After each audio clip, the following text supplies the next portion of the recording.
¿Alguna vez te has detenido a pensar en el poder que tienen tus palabras sobre el cerebro de tu hijo? No me refiero solo a su impacto emocional momentáneo, sino a algo mucho más profundo y permanente: la capacidad de tus verbalizaciones para esculpir literalmente las conexiones neuronales de ese cerebro en desarrollo. Hoy quiero compartir contigo un descubrimiento que transformó mi manera de entender la crianza y que ha cambiado la vida de cientos de familias que he acompañado en consulta. Lo que vamos a explorar juntos en este espacio no es teoría abstracta, es neurociencia aplicada a la vida real, a esos momentos cotidianos en los que, sin darnos cuenta, estamos construyendo o destruyendo la autoestima de nuestros hijos. Permíteme contarte algo que viví hace unos meses en mi consulta. Llegó a mí una madre devastada porque su hija de 9 años había comenzado a decir que era tonta, que no servía para nada, que nunca iba a ser buena en matemáticas. Cuando exploramos la historia familiar, descubrimos que durante años, en momentos de frustración, esta madre había repetido frases como «eres muy despistada» o «tu hermano sí que es listo para los números». Ella jamás imaginó que esas palabras, pronunciadas sin mala intención, estaban programando el cerebro de su hija para creer exactamente eso. La neuroplasticidad, esa capacidad maravillosa del cerebro para moldearse según la experiencia, estaba trabajando en su contra. Cada vez que la niña escuchaba esas palabras, su cerebro reforzaba circuitos neuronales de incompetencia y desvalorización. La ciencia nos muestra algo absolutamente fascinante y a la vez aterrador. Cuando un niño escucha verbalizaciones negativas de sus figuras de apego, su cerebro activa la amígdala, esa estructura primitiva que procesa las amenazas y el miedo.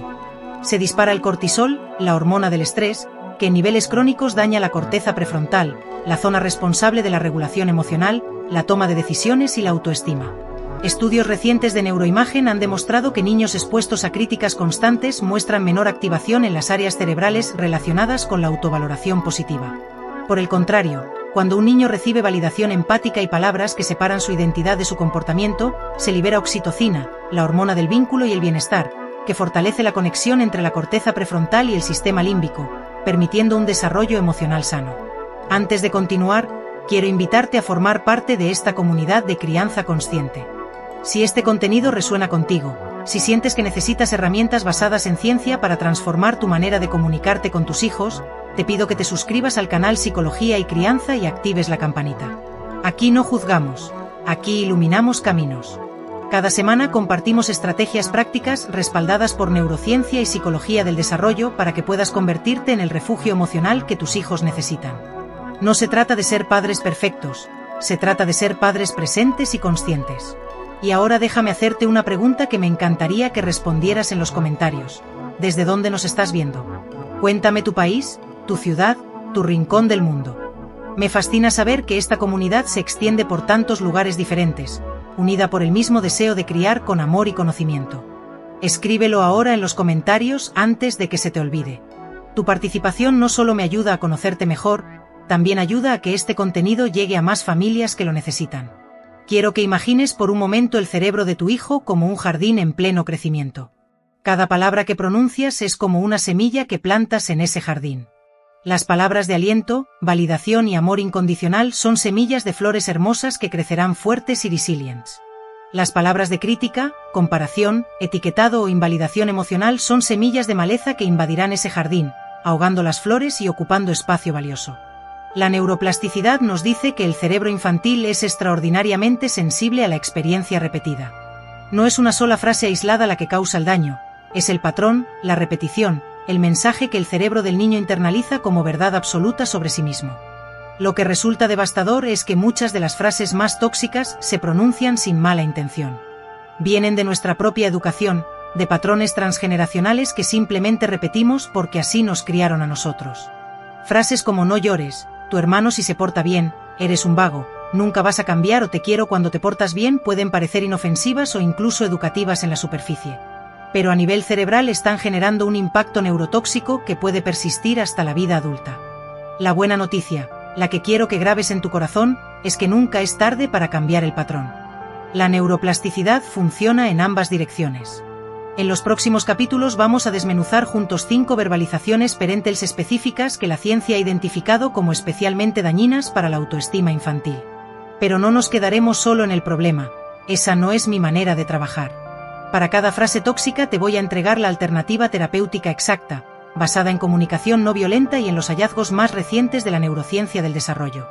Te explicaré el mecanismo cerebral de cada sustitución, para que entiendas no solo el qué decir, sino el por qué funciona. Verás ejemplos prácticos, contextos situacionales reales, y tendrás herramientas concretas que podrás aplicar desde hoy mismo. Quiero que sepas algo fundamental antes de avanzar. Si al escuchar esto reconoces que has pronunciado alguna de estas frases, no te castigues. La culpa paraliza, la responsabilidad transforma. El simple hecho de que estés aquí, buscando información, queriendo mejorar, ya te convierte en un padre o madre extraordinario. Lo que hiciste ayer lo hiciste con las herramientas que tenías. Hoy tienes la oportunidad de adquirir nuevas herramientas, y con ellas, de regalarle a tu hijo el tesoro invaluable de una autoestima sólida, construida sobre la roca firme del amor incondicional y la validación empática. Tu cerebro también tiene neuroplasticidad, también puede aprender nuevos patrones de comunicación. Preparemos juntos el terreno para este viaje transformador. En el siguiente capítulo abordaremos la primera de las 5 frases tóxicas, las comparaciones. Descubrirás por qué comparar a tu hijo con sus hermanos o con otros niños es una de las formas más eficaces de fragmentar su autoconcepto y activar circuitos cerebrales de inseguridad crónica. Pero sobre todo, aprenderás la forma correcta de validar su individualidad sin necesidad de recurrir a la comparación. Cada niño es un universo único, y su cerebro necesita escuchar exactamente eso.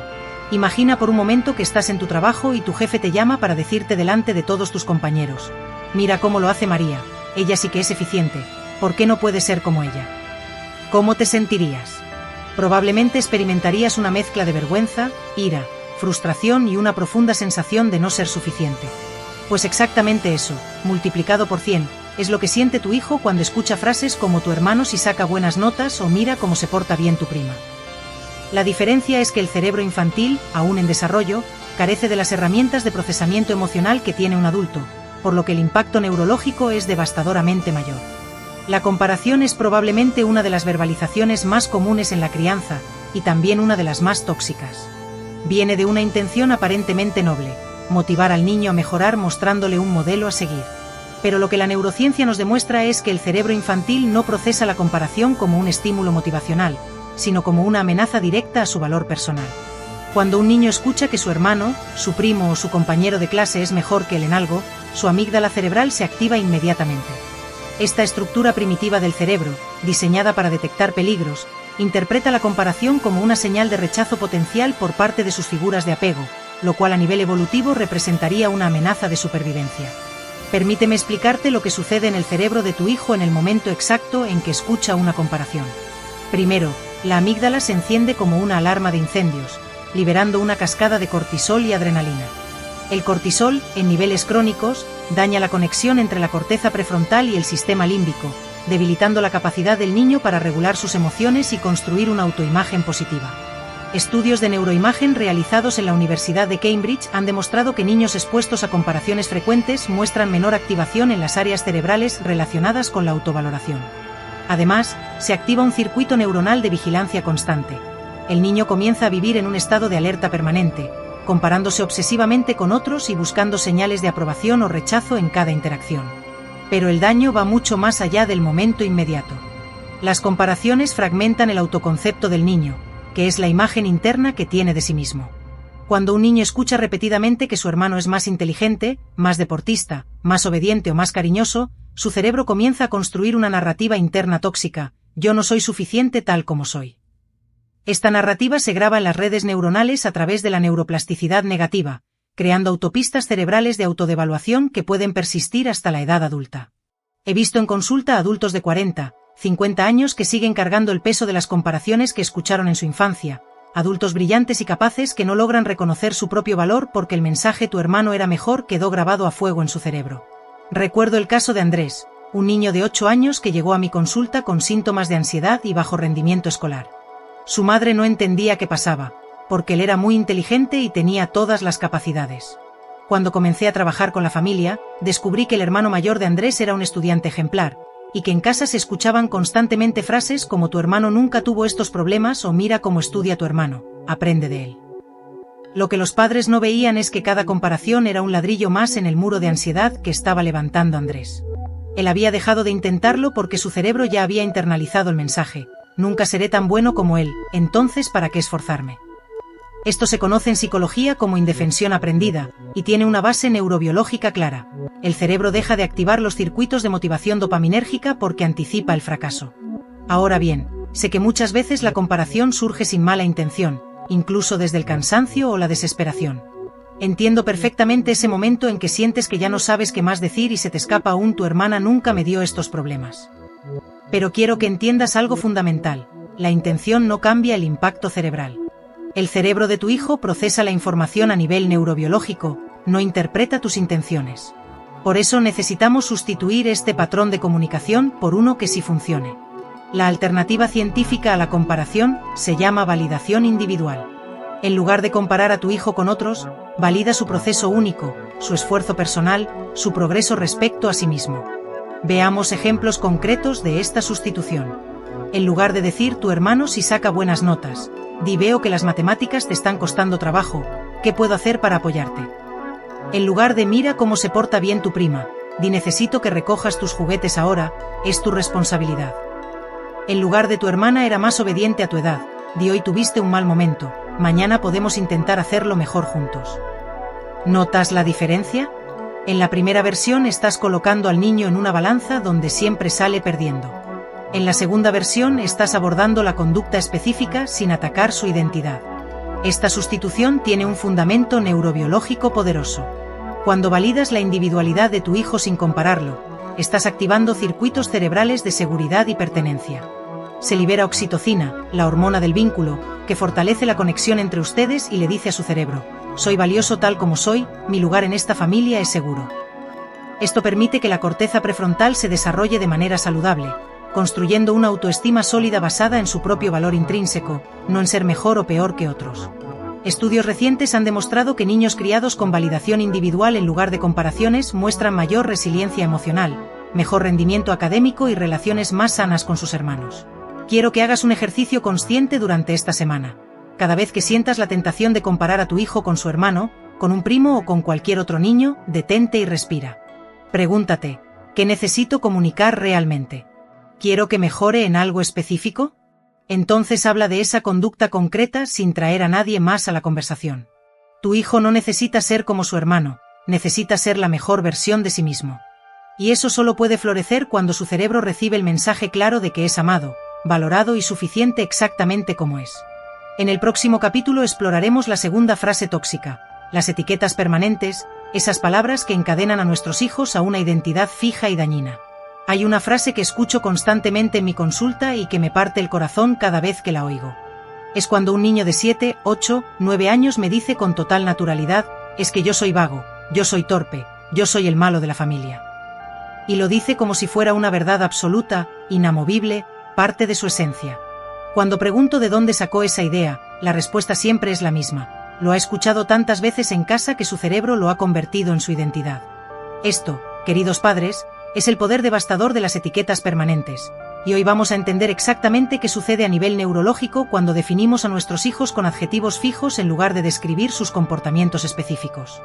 Las etiquetas son probablemente la forma más sutil y peligrosa de dañar la autoestima infantil, porque se disfrazan de simple descripción. Cuando dices eres vago, eres desordenado, eres egoísta o eres torpe, tu intención puede ser simplemente nombrar un comportamiento que te frustra. Pero lo que el cerebro de tu hijo procesa es completamente diferente.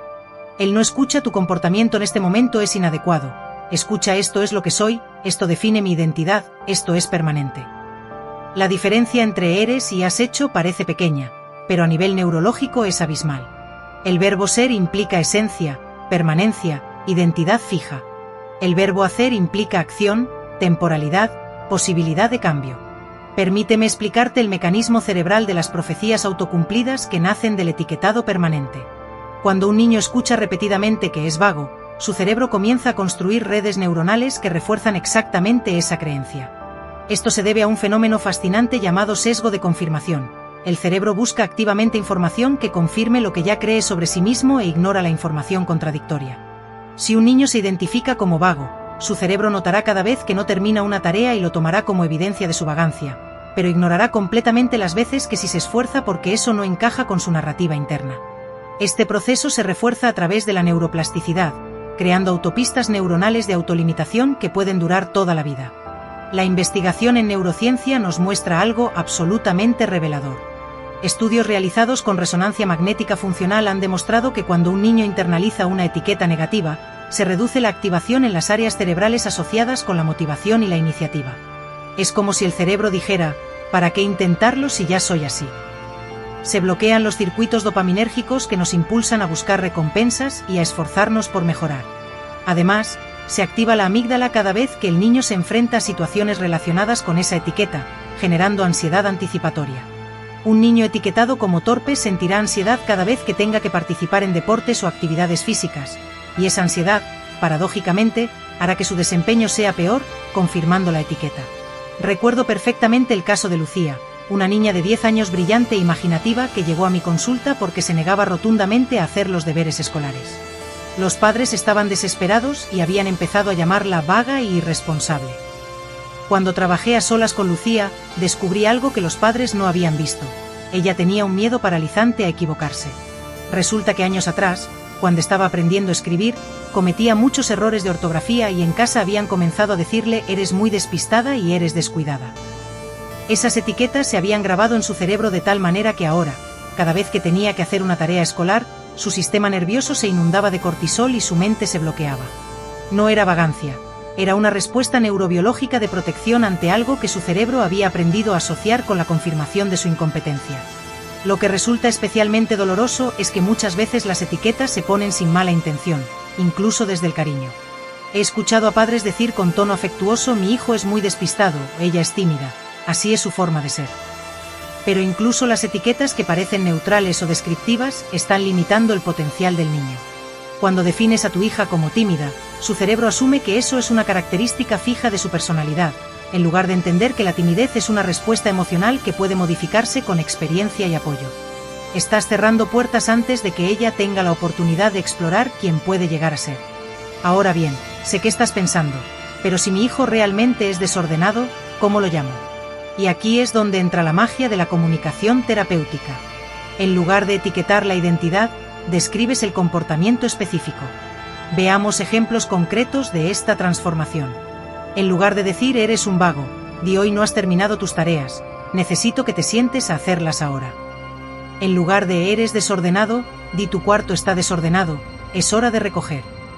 En lugar de eres egoísta, di tu hermano necesitaba ese juguete y no se lo has prestado, eso le hizo sentir mal. ¿Notas la diferencia crucial? En el primer caso estás definiendo su esencia, en el segundo estás describiendo una acción concreta que puede modificarse. Esta sustitución tiene un fundamento neurobiológico poderoso.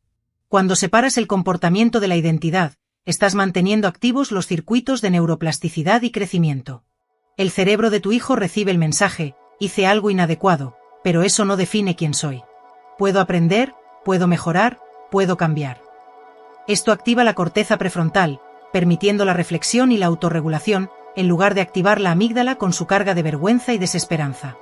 Investigaciones recientes han demostrado que niños criados con lenguaje descriptivo en lugar de etiquetas permanentes desarrollan mayor resiliencia, mejor capacidad de aprendizaje de errores y una autoestima más sólida y flexible.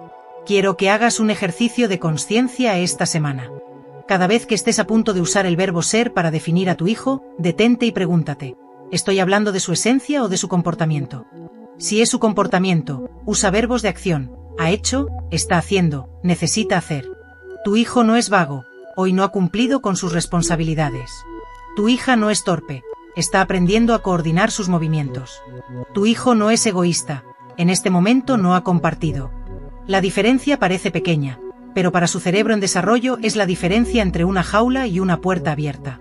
En el próximo capítulo exploraremos la tercera frase tóxica, la invalidación emocional, ese momento devastador en que negamos la realidad interior de nuestros hijos. Imagina que llegas a casa después de un día terrible en el trabajo.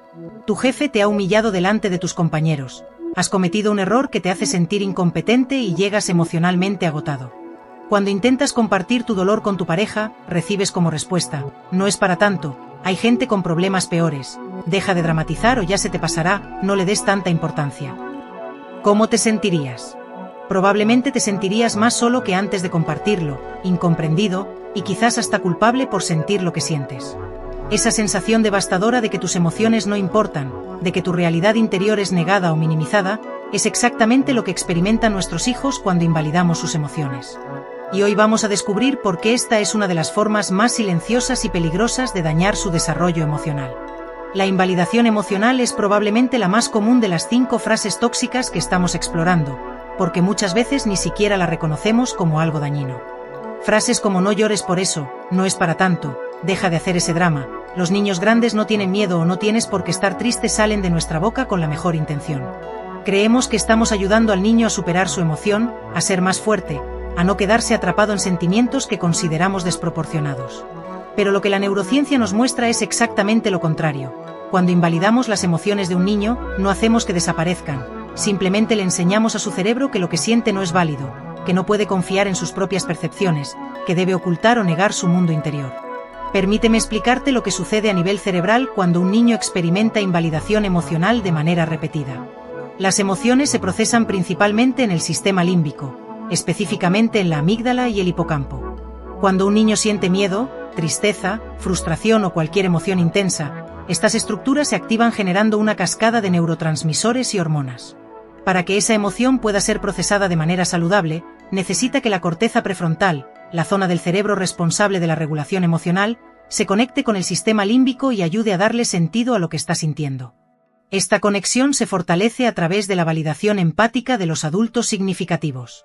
Cuando tú validas la emoción de tu hijo, estás ayudando a su cerebro a crear puentes neuronales entre la emoción y la razón, permitiendo el desarrollo de la inteligencia emocional. Pero cuando invalidas su emoción, algo completamente diferente sucede. La corteza prefrontal recibe el mensaje de que esa emoción no debería existir, lo cual genera una desconexión entre el pensamiento racional y el mundo emocional. El niño sigue sintiendo la emoción con la misma intensidad en su sistema límbico, pero ahora también experimenta vergüenza, confusión y culpa por sentirla. Se activan circuitos de cortisol crónico que mantienen al cerebro en un estado de estrés constante. Con el tiempo, esta desconexión repetida entre la corteza prefrontal y el sistema límbico genera lo que llamamos analfabetismo emocional. Adultos que no saben identificar lo que sienten, que no pueden regular sus emociones, que tienen explosiones desproporcionadas porque nunca aprendieron a procesar sus sentimientos de manera saludable. Recuerdo con absoluta claridad el caso de Martín, un hombre de 35 años que llegó a mi consulta con ataques de pánico y una incapacidad total para conectar con sus emociones. Cuando le preguntaba cómo se sentía, literalmente no sabía responder. Su vocabulario emocional se limitaba a bien o mal. Al explorar su historia, descubrimos que había crecido en una familia donde las emociones eran sistemáticamente invalidadas.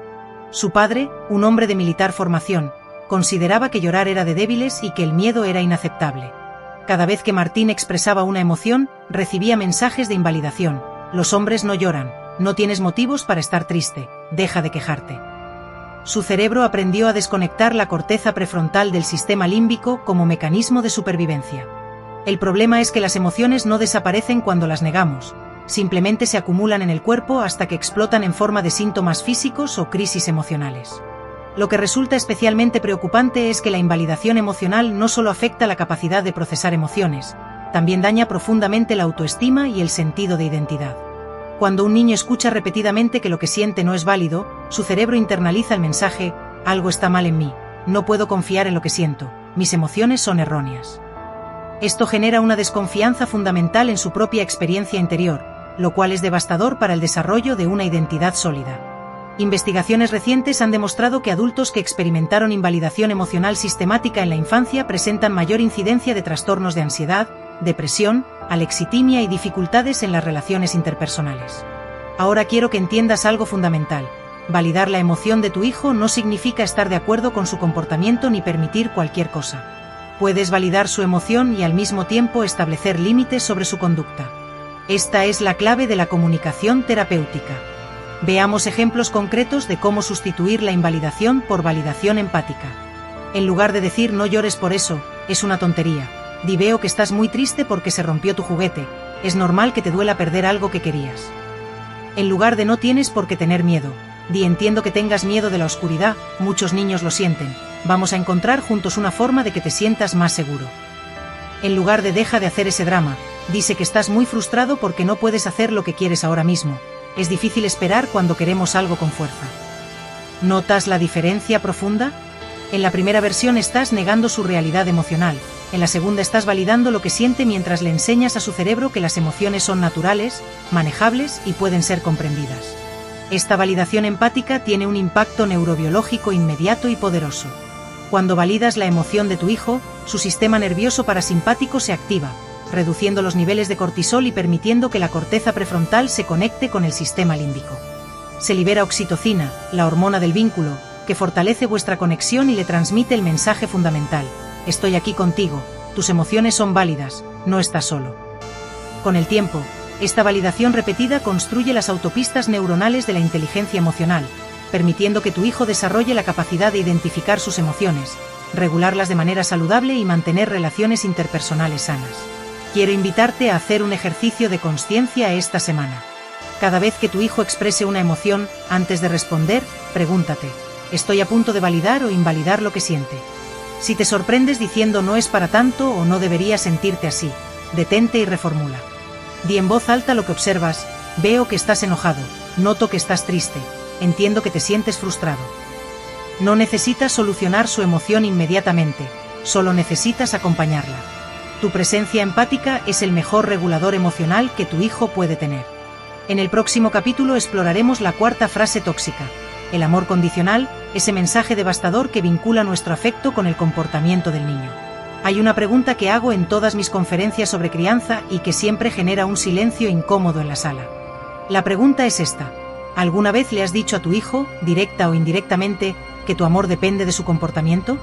La mayoría de los padres inmediatamente piensan: por supuesto que no, yo amo a mi hijo incondicionalmente. Pero cuando comenzamos a explorar las frases cotidianas que utilizamos, descubrimos algo perturbador. Expresiones como mamá se enfada cuando te portas mal, te quiero cuando te portas bien, si sigues así no te voy a querer, o incluso gestos como retirar el afecto cuando el niño se equivoca, están transmitiendo exactamente ese mensaje. Y hoy vamos a descubrir por qué condicionar nuestro amor al comportamiento del niño es probablemente la forma más devastadora de dañar su desarrollo emocional y cerebral. El amor condicional es una de las dinámicas más sutiles y peligrosas en la crianza porque muchas veces ni siquiera somos conscientes de que la estamos implementando. Creemos que estamos educando, estableciendo límites, enseñando consecuencias. Y es cierto que los límites son fundamentales para el desarrollo saludable de un niño. Pero existe una diferencia abismal entre corregir una conducta y condicionar el amor. Cuando dices te quiero cuando te portas bien o cuando retiras tu afecto, tu calidez, tu atención como forma de castigo, el cerebro del niño no procesa el mensaje mi comportamiento fue inadecuado, procesa el mensaje aterrador: el amor de mi madre o mi padre no es seguro, puedo perderlo en cualquier momento, mi valor depende de mi desempeño. Permíteme explicarte lo que sucede a nivel neurobiológico cuando un niño experimenta amor condicional de manera repetida. El apego seguro, que es la base fundamental de todo desarrollo emocional saludable, se construye sobre una premisa simple pero poderosa: soy amado incondicionalmente, mi lugar en esta familia es seguro pase lo que pase. Cuando esta premisa se cumple, el cerebro del niño libera oxitocina, la hormona del vínculo y la confianza, que fortalece las conexiones entre la corteza prefrontal y el sistema límbico, permitiendo el desarrollo de la regulación emocional, la empatía y la resiliencia. Pero cuando el amor se vuelve condicional, cuando el niño percibe que el afecto de sus figuras de apego depende de su comportamiento, su cerebro activa un estado de alerta permanente. Se dispara el cortisol, la hormona del estrés, de manera crónica. Este cortisol crónico tiene efectos devastadores en el cerebro en desarrollo. Estudios de neuroimagen han demostrado que niños expuestos a amor condicional muestran menor volumen en el hipocampo, la estructura cerebral responsable de la memoria y la regulación del estrés, y presentan hiperactivación de la amígdala, lo que genera una vigilancia emocional constante. Estos niños están permanentemente escaneando el ambiente buscando señales de aprobación o rechazo, viviendo en un estado de ansiedad que interfiere con su capacidad de aprender, de jugar, de simplemente ser niños. Además, el amor condicional fragmenta el apego seguro, que es el cimiento sobre el cual se construye toda la arquitectura emocional del ser humano. Un niño con apego inseguro desarrollará dificultades para confiar en los demás, para regular sus emociones, para construir relaciones sanas en su vida adulta.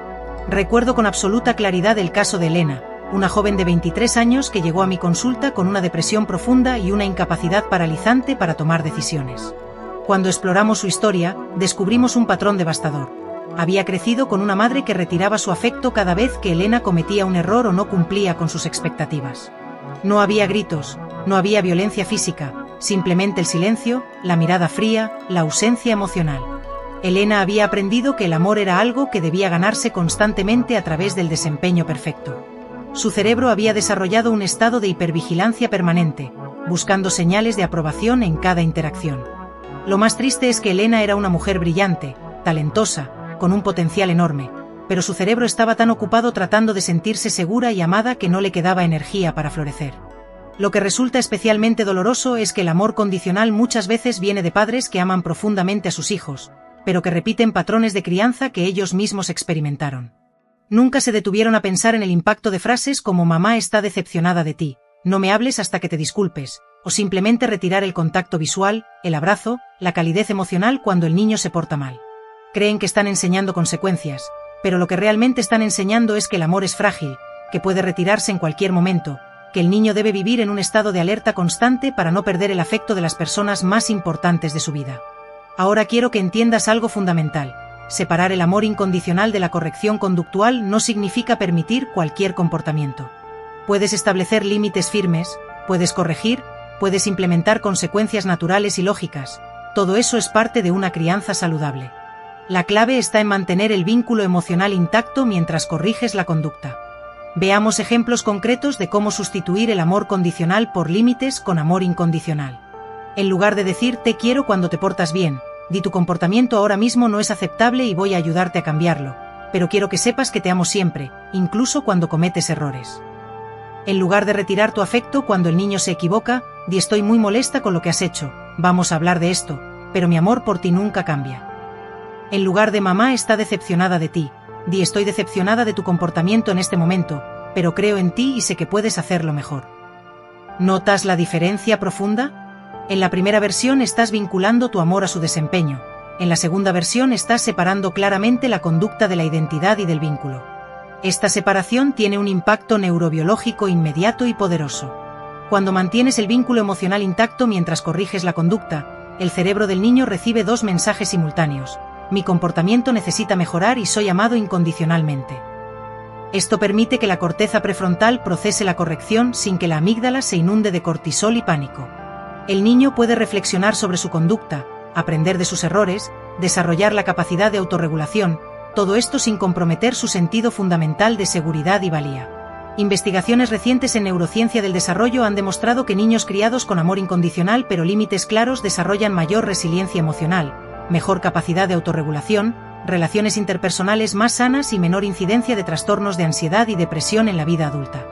Estos niños crecen con la certeza fundamental de que son amados por quienes son, no por lo que hacen, lo cual les permite tomar riesgos saludables, equivocarse sin destruirse, aprender de sus errores y desarrollar todo su potencial.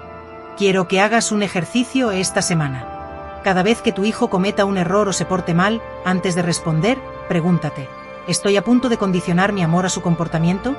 Si sientes la tentación de retirar tu afecto, de darle el silencio, de decirle que estás decepcionado de él como persona, detente. Respira profundamente. Recuerda que tu hijo no es su comportamiento. Puedes estar molesto con lo que hizo y al mismo tiempo mantener el vínculo intacto. Tu amor incondicional es el tesoro más valioso que puedes darle a tu hijo, es la base sobre la cual construirá toda su vida emocional.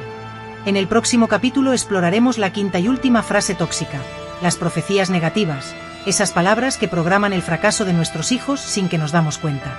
Existe un fenómeno fascinante y aterrador en psicología que se llama profecía autocumplida, y hoy quiero que lo entiendas en profundidad porque probablemente sea una de las dinámicas más destructivas que podemos implementar sin darnos cuenta en la crianza de nuestros hijos. Una profecía autocumplida ocurre cuando una creencia sobre el futuro, aunque sea falsa inicialmente, termina haciéndose realidad simplemente porque actuamos como si ya lo fuera. Y cuando esa profecía viene de la boca de mamá o papá, cuando son las personas más importantes del mundo las que predicen tu fracaso, el impacto neurobiológico es devastador. Frases como nunca vas a cambiar, siempre te equivocas, vas a terminar mal, eres igual que tu padre o con esa actitud no vas a llegar a ningún lado no son simples expresiones de frustración, son semillas de fracaso que plantamos directamente en el cerebro de nuestros hijos.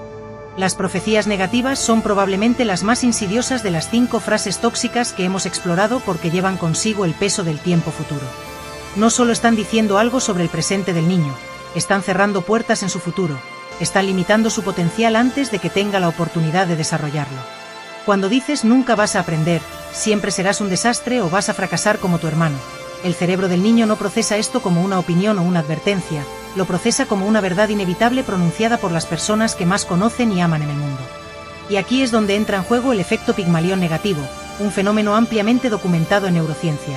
Las expectativas que tenemos sobre alguien modifican nuestro comportamiento hacia esa persona, y ese cambio de comportamiento termina provocando exactamente el resultado que habíamos predicho. Permíteme explicarte el mecanismo cerebral de este fenómeno absolutamente fascinante y destructivo. Cuando un niño escucha repetidamente predicciones negativas sobre su futuro, su cerebro comienza a construir una narrativa interna de inevitabilidad del fracaso. Esto afecta directamente los circuitos dopaminérgicos, que son los responsables de la motivación, el esfuerzo y la búsqueda de recompensas. La dopamina es el neurotransmisor que nos impulsa a intentar, a perseverar, a creer que nuestro esfuerzo puede generar un resultado positivo. Pero cuando el cerebro internaliza el mensaje de todas formas voy a fracasar, no importa lo que haga, nunca será suficiente, los circuitos dopaminérgicos se apagan. ¿Para qué esforzarse si el resultado ya está determinado?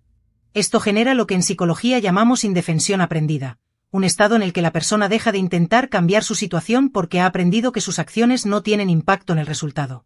Pero el daño va mucho más profundo. Las profecías negativas también afectan la neuroplasticidad, esa capacidad maravillosa del cerebro para cambiar, adaptarse y crear nuevas conexiones neuronales. Cuando un niño cree que siempre será así, que nunca va a cambiar, su cerebro deja de buscar nuevas soluciones, nuevas estrategias, nuevas formas de abordar los problemas. Se crean autopistas neuronales de resignación y desesperanza que pueden persistir durante décadas. He visto en consulta a adultos brillantes, con capacidades increíbles, que están completamente paralizados porque el mensaje "nunca vas a ser suficiente" que escucharon en su infancia sigue sonando como un disco rayado en su cerebro, bloqueando cada intento de crecimiento. Recuerdo con absoluta claridad el caso de Diego, un adolescente de 15 años que llegó a mi consulta con sus padres desesperados porque había abandonado los estudios. Diego era inteligente, sensible, con un talento natural para el dibujo y el diseño. Pero en algún momento de la primaria había comenzado a tener dificultades con las matemáticas, y en casa habían empezado a escucharse frases como "tú no sirves para los números, vas a repetir el año, si sigues así nunca vas a terminar el colegio". Esas predicciones, repetidas una y otra vez durante años, se habían convertido en la realidad de Diego. Él había dejado de intentarlo porque su cerebro había internalizado el mensaje: está escrito, mi fracaso es inevitable. Lo más triste es que cuando trabajamos juntos y comenzamos a desmontar esas creencias, descubrimos que Diego tenía todas las capacidades necesarias. Simplemente había dejado de activar los circuitos neuronales de esfuerzo y perseverancia porque creía que no tenía sentido. Lo que resulta especialmente doloroso es que las profecías negativas muchas veces surgen de la frustración, del cansancio, de ver a nuestro hijo repetir el mismo error una y otra vez. En ese momento de desesperación se nos escapa un "nunca vas a aprender" o "siempre haces lo mismo". Entiendo perfectamente ese sentimiento, he estado ahí como madre, como profesional, como ser humano. Pero necesitamos entender que esas palabras tienen un poder que va mucho más allá del momento en que se pronuncian. Se graban en el cerebro del niño, se convierten en creencias centrales sobre su identidad y su futuro, y terminan limitando su potencial de maneras que ni siquiera podemos imaginar. Además, las profecías negativas activan de manera crónica la amígdala, manteniendo al niño en un estado de ansiedad anticipatoria. Si constantemente escucha que va a fracasar, nunca va a cambiar, terminará mal, su cerebro vive en un estado de alerta permanente, esperando que la catástrofe anunciada se materialice. Esto genera niveles elevados de cortisol que interfieren con el aprendizaje, la memoria, la creatividad y la capacidad de resolver problemas. Es como vivir con una espada de Damocles sobre la cabeza, esperando constantemente la confirmación del fracaso anunciado.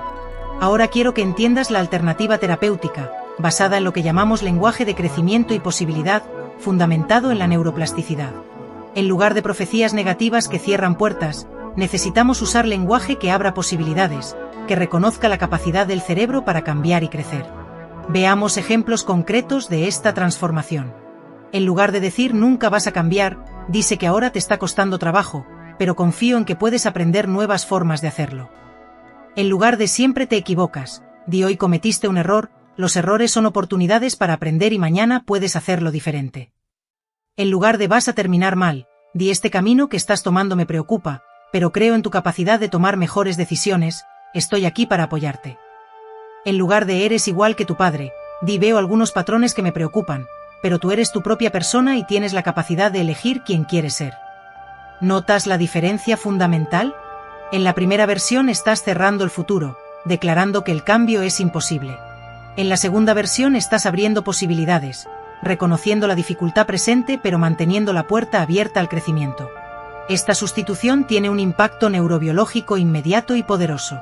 Cuando usas lenguaje de posibilidad, estás activando los circuitos dopaminérgicos de motivación, estás manteniendo activa la neuroplasticidad, estás enviando el mensaje al cerebro: puedo cambiar, puedo crecer, mi esfuerzo tiene sentido. Esto permite que la corteza prefrontal se mantenga activa en la búsqueda de soluciones, que el niño experimente esperanza en lugar de resignación, que el cerebro continúe creando nuevas conexiones neuronales orientadas al crecimiento. Investigaciones recientes en neurociencia del desarrollo han demostrado que niños expuestos al lenguaje de crecimiento en lugar de profecías negativas desarrollan mayor resiliencia, mejor rendimiento académico, mayor creatividad en la resolución de problemas y una mentalidad de crecimiento que los acompaña durante toda su vida. Estos niños crecen creyendo que sus capacidades pueden desarrollarse con esfuerzo, que los errores son parte del aprendizaje, que el fracaso no es permanente sino una oportunidad para aprender. Quiero que hagas un ejercicio consciente esta semana. Cada vez que sientas la tentación de predecir el fracaso de tu hijo, de usar palabras como nunca, siempre, vas a terminar, detente y respira. Pregúntate: ¿estoy cerrando puertas o abriéndolas? ¿Estoy activando la resignación o la esperanza? Recuerda que tu hijo no necesita profecías, necesita guía, límites, apoyo y sobre todo, fe en su capacidad de crecer. Tu palabra tiene el poder de construir o destruir su futuro. En el próximo y último capítulo integraremos todo lo que hemos aprendido y hablaremos sobre tu legado emocional como padre o madre. Hemos llegado al final de este viaje transformador, y quiero que te detengas un momento a reflexionar sobre todo lo que hemos explorado juntos. Hemos desentrañado 5 patrones verbales que muchos de nosotros repetimos sin darnos cuenta, 5 formas de comunicación que dañan profundamente la autoestima de nuestros hijos a nivel neurobiológico. Pero lo más importante es que ahora tienes en tus manos las herramientas científicas para transformar cada una de esas dinámicas tóxicas en oportunidades de conexión, crecimiento y amor incondicional. Este conocimiento no es solo información, es poder, es responsabilidad, es la llave que abre la puerta hacia una crianza consciente que construye cerebros sanos y corazones resilientes. Recapitulemos por un momento las 5 transformaciones verbales que hemos explorado en profundidad. Primero, las comparaciones. Aprendimos que cuando comparamos a nuestro hijo con sus hermanos o con otros niños, su amígdala se activa interpretando ese mensaje como una amenaza de rechazo, fragmentando su autoconcepto y generando circuitos neuronales de inseguridad crónica. La alternativa científica es la validación individual, reconocer el proceso único de cada hijo sin traer a nadie más a la conversación. Segundo, las etiquetas permanentes. Descubrimos que cuando usamos el verbo ser para definir a nuestros hijos, estamos creando profecías autocumplidas que bloquean su neuroplasticidad y los encadenan a una identidad fija. La solución es separar el comportamiento de la identidad, usar verbos de acción que mantengan abiertas las puertas del cambio. Tercero, la invalidación emocional. Comprendimos que cuando negamos o minimizamos las emociones de nuestros hijos, estamos desconectando su corteza prefrontal del sistema límbico, generando analfabetismo emocional y cortisol crónico. La alternativa terapéutica es la validación empática, acompañar sus emociones sin necesidad de solucionarlas inmediatamente, permitiendo que su cerebro construya las autopistas neuronales de la inteligencia emocional. Cuarto, el amor condicional.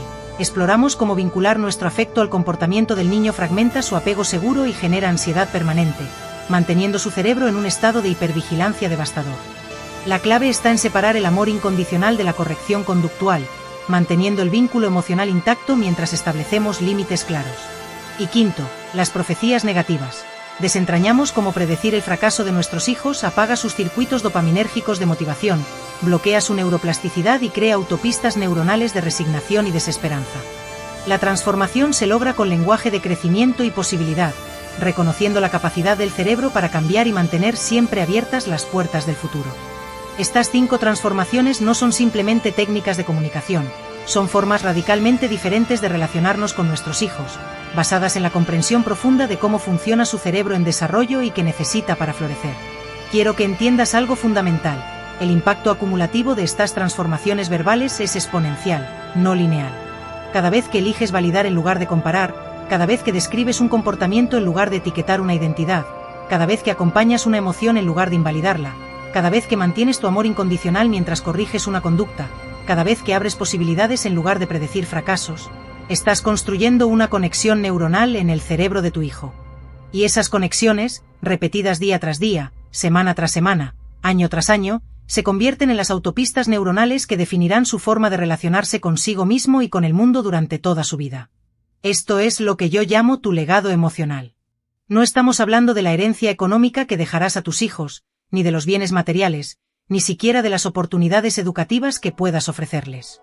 Estamos hablando de algo mucho más profundo y permanente, la arquitectura emocional de su cerebro, la base de su autoestima, la calidad de su voz interior, la capacidad de regular sus emociones, de construir relaciones sanas, de levantarse después de caer, de creer en su propio valor incluso cuando el mundo les diga lo contrario. Ese es el legado que realmente importa, el que ninguna crisis económica puede arrebatarles, el que ninguna circunstancia externa puede destruir si está sólidamente construido. Y aquí viene la parte más hermosa de todo esto: nunca es tarde para cambiar el patrón. La neuroplasticidad no tiene fecha de caducidad. Si mientras escuchabas estos capítulos reconociste que has estado usando algunas de estas frases tóxicas, si te viste reflejado en esos patrones de comunicación dañinos, quiero que sepas que el simple hecho de tomar conciencia ya es el primer paso de la transformación. Tu cerebro también tiene la capacidad de crear nuevas conexiones, de aprender nuevas formas de comunicarte, de sustituir los patrones automáticos por respuestas conscientes. No se trata de ser padres perfectos, eso no existe y además sería agotador. Se trata de ser padres conscientes, presentes, dispuestos a aprender y a reparar cuando nos equivocamos. Recuerdo con absoluta claridad una frase que me dijo mi mentora hace muchos años y que ha guiado toda mi práctica profesional y mi forma de ser madre.